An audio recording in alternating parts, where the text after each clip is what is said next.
Mat dóor mu daanu de kong mu toog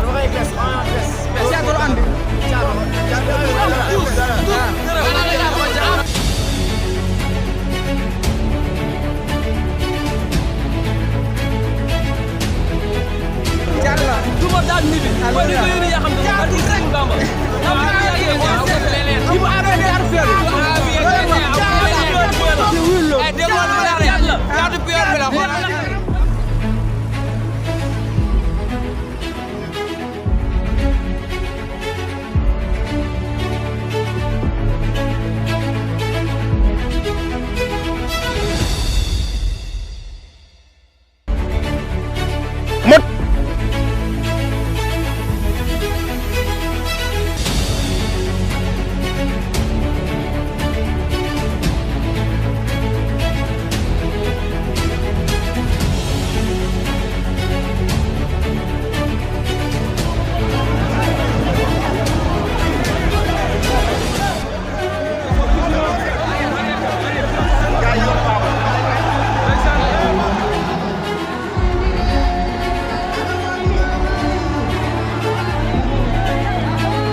amul dara jàpp duma daan inshallah caatuel muy indi de man la njol bu caatu ban borom caay yaa ngi nii borom caay jaay nii Ibou Afia waaye dañ koy xëcc mbéj tar mu daanu mu dem ji Anaconda xool wuy ma bu yërëm de ndam ni nga am loolu ñatan saa yi de borom mam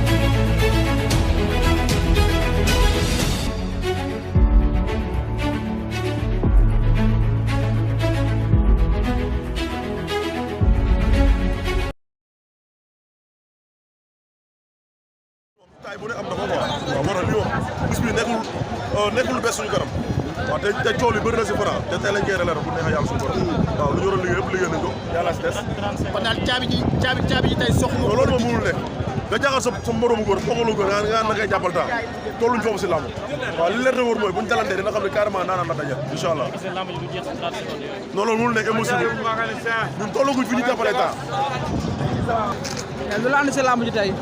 lamb yi ñëw seetaan si te ci suma rakk di bëre. kan mooy sa rakk kan la ok réparé. la ngoy wax. waaw mais dara mu def fula ak fayda ak jom rek. incha allah yàlla may ñu ndam. lan la gars yi di xaar si maar rek. gars yi waaw ñi ngi wax rek mais affaire yi taxawagul. ban adversaire. ñi ngi wax daal. mooy loolu ñi ngi xaar rek yàlla baax. incha allah jaajëf. ok. wala andi. Daba Jaxal.